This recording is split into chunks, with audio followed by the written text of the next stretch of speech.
Mesdames et messieurs, bonjour. Nous revoilà direction l'hôtel Radisson de Bamako, cible d'attaque depuis ce matin. Des individus armés ont fait éruption très tôt le matin à l'hôtel et selon des témoignages, ces assaillants, certains seraient venus à pied et d'autres à bord d'un véhicule. Et l'assaut a été lancé par les forces spéciales maliennes à 9h30, l'assaut qui est toujours en cours. Environ 80 étages ont pu quitter l'hôtel grâce à l'intervention des forces spéciales sur place. Le ministre de la Sécurité était également sur les lieux. Il a pu s'enquérir de l'évolution de la situation. Voilà, vous le voyez sur ces images. C'est les alentours de l'hôtel Radisson.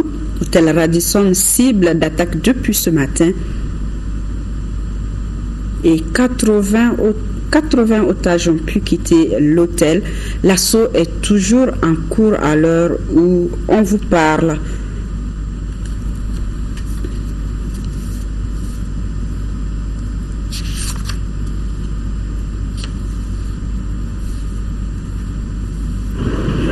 Le ministre de la Sécurité qui était sur le terrain, le colonel Salif Traoré, il nous en dira au cours de ce journal.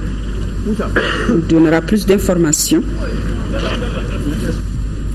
Juste quelques instants après avoir appris la nouvelle, le Premier ministre Modibo Keïta a convoqué une réunion interministérielle sur la situation de prise d'otages à l'hôtel Radisson. Écoutons le porte-parole du gouvernement, Choguel Kokala Maïga. Il est interrogé par nous, Sissoko.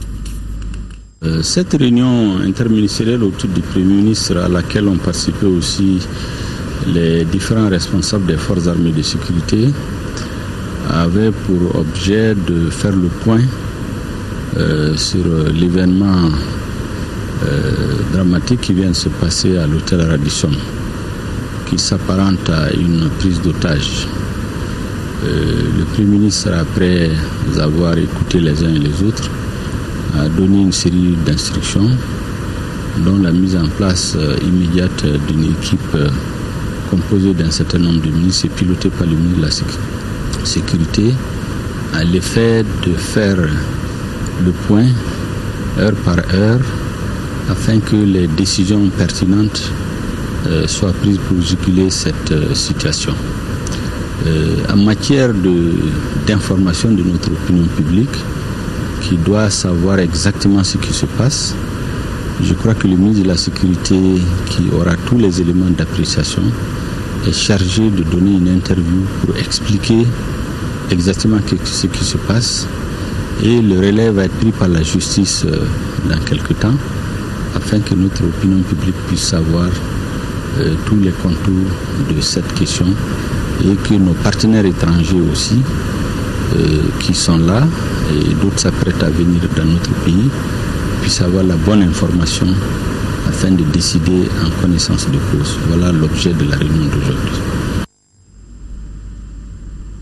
Le ministre de la Sécurité a donc animé ce point de presse dont le porte-parole parlait tout à l'heure. Et l'assaut, dit-il, est toujours en cours et pour le moment on dénombre 3 morts et plusieurs blessés. Je vous propose d'écouter le colonel Salif Traoré au micro de Sidiki Dambélé. Nous avons souhaité vous rencontrer pour faire un point d'étape. Vous savez que depuis ce matin à 7h, l'hôtel Radisson a été attaqué. Jusque-là, les informations que nous avons nous indiquent qu'il y a entre 2 et 3 individus armés d'armement de guerre qui ont pu pénétrer à l'intérieur de l'hôtel. Sitôt informés, nous avons activé la cellule de crise au niveau du ministère de la Sécurité et de la Protection civile. Dans ce cas de figure-là, cette cellule est étendue au chef militaire, aux affaires étrangères et à d'autres ministères sectoriels. Nous avons également dépêché des éléments sur le terrain pour faire un bouclage autour de l'hôtel Radisson. Nous avons, à ce moment où je vous parle, nous bénéficions également de l'assistance de l'ambassade de France, de la MINUSMA aussi. Avec les renseignements que nous avons recueillis auprès de l'hôtel, il y avait environ 140 personnes dans l'hôtel depuis hier soir. Mais l'hôtel nous a signalé également, et par d'autres informations, nous savons que beaucoup d'éléments n'étaient pas à l'intérieur de l'hôtel au moment où les assaillants sont intervenus. Et quand ils sont arrivés, ils ont fait quelques tirs en l'air de rafale. À ce moment-là, un certain nombre également d'occupants ont pu s'échapper. Donc, nous ne pourrons pas vous dire avec précision combien ils sont à l'intérieur de l'hôtel au moment où je vous parle. Depuis 9 heures, nous avons donné l'assaut. À l'intérieur de l'hôtel au moment où je vous parle, nous avons identifié l'intérieur de l'hôtel où nous sommes en train de regrouper tous les zones de l'hôtel. Ceux qui ont pu s'échapper par eux-mêmes et ceux que nous avons pu exfiltrer. Nous sommes en train de les conduire dans un gymnase qui est à côté, sur le plan médical et sur le plan psychologique. Les services de l'action humanitaire et de la santé également vont intervenir pour renforcer le dispositif qui est en place afin de donner un meilleur suivi à tous ceux qui sont récupérés. 3 décès. Également au moment où je vous parle, nous avons au moins 2 blessés parmi les forces spéciales qui sont à l'intérieur. Donc, nous avons pris la mesure de l'événement qui arrive et nous voudrons profiter de cette occasion-là pour non seulement présenter nos condoléances à ceux qui ont perdu la vie déjà, mais également rassurer la population.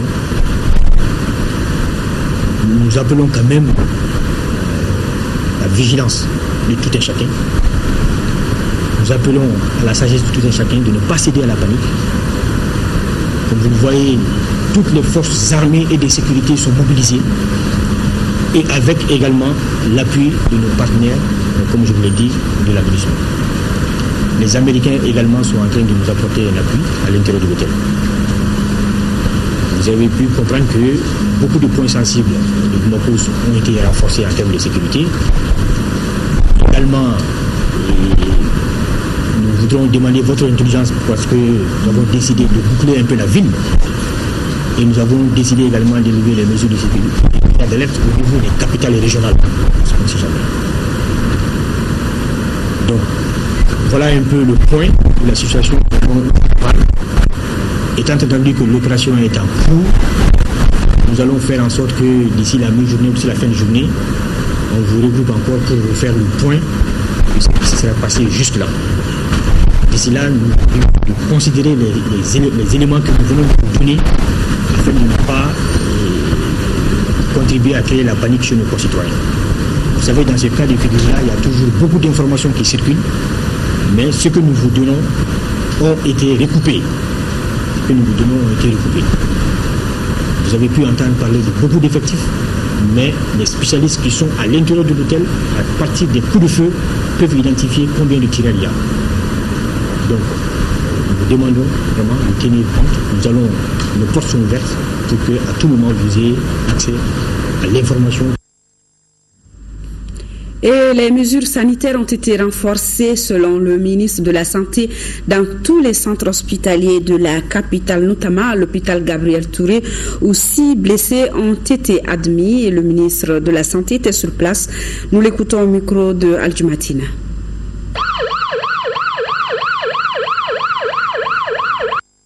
Nous sommes au service des urgences de l'hôpital Gabriel Touré qui a reçu 6 blessés, dont un a déjà été opéré et les 5 autres sont en cours de prise en charge. En termes d'organisation, comme vous-même vous constatez derrière moi, tout le dispositif a été mis en place, non seulement au niveau de l'hôpital Gabriel Touré, mais tous les établissements de santé de Bamako en tout cas sont en situation pour recevoir d'éventuels blessés. Et nous prions le Tout-Puissant vraiment pour que le nombre de blessés se limite vraiment à ceux qui sont déjà là. Mais techniquement, nous sommes en position pour gérer le maximum en cas de blessés. Alors, les blessés, est-ce que vous avez leur état? Je les ai vus et comme j'ai eu à dire, les spécialistes sont en train de s'occuper vraiment de ces blessés-là. Un a été opéré, les autres sont en cours de traitement. Pour le moment, Dieu est avec nous vraiment. Quand nous voyons tout ce que nous avons eu à subir depuis 2012, on va dire un grand merci au Tout-Puissant. Il continue à protéger, il le fait. On prie pour que Dieu protège toujours le Mali et tous les Maliens. En de pareilles situations, on fait tout pour que ceux qui viennent de l'extérieur ne viennent pas, en tout cas, nuire le bon déroulement de la prise en charge.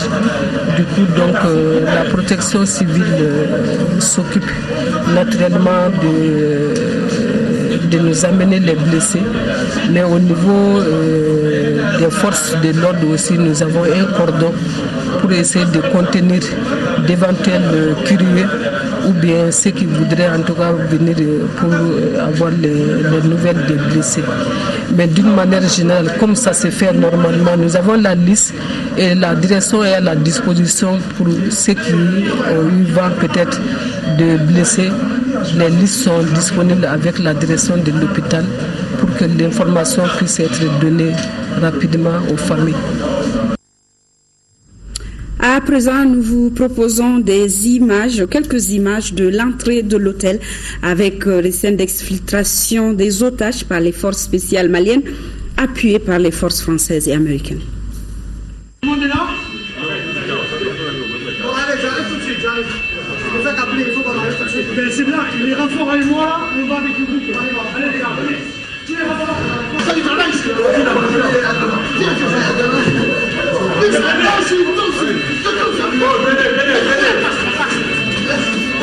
« 6h du matin jusqu'à 11h passées. Et pour le moment, le véhicule est toujours allumé devant l'hôtel Radisson. Nous sommes au plein cœur de l'hôtel Radisson pour vous donner en temps réel les informations qui sortiront de ça. Pour le moment, nos forces armées de sécurité sont à pied d'œuvre pour vous donner et pour faire sortir les otages de l'hôtel.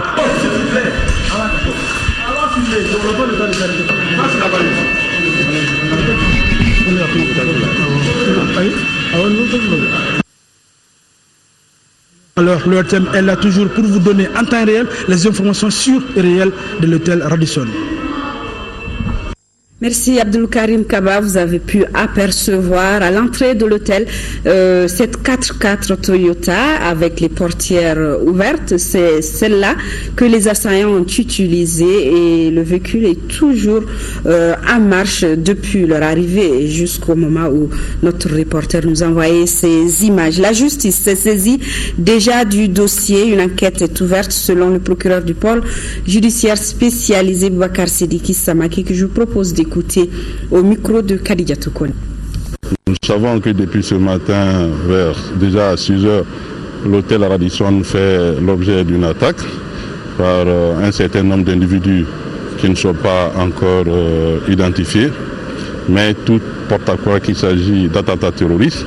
Et comme vous le voyez, je suis là avec les principaux enquêteurs. Donc déjà, nous avons ouvert une enquête pour ça. Et dans les prochaines heures, sinon les prochaines minutes, nous pourrons vous donner assez d'éléments sur cette situation assez grave. Kadia Toukone qui a également interrogé deux des otages qui ont pu quitter l'hôtel et je vous propose de les écouter. Donc les militaires ont été très professionnels, ils nous ont bien encadrés. J'ai essayé un truc, mais bon, après le plus sage, parce qu'il y avait les militaires de l'autre côté, ils m'ont dit rester dans la chambre. Donc finalement on est resté dans la chambre, ils sont venus, ils ont tapé en disant c'est les forces de sécurité. Et puis j'ai regardé, c'était bien eux, après je suis sorti. Donc ils ont récupéré tout l'étage, je pense. Il y en a qui étaient encore dans leur chambre, mais après ils ont fait une deuxième montée. Tout le matin, j'ai entendu des coups de feu.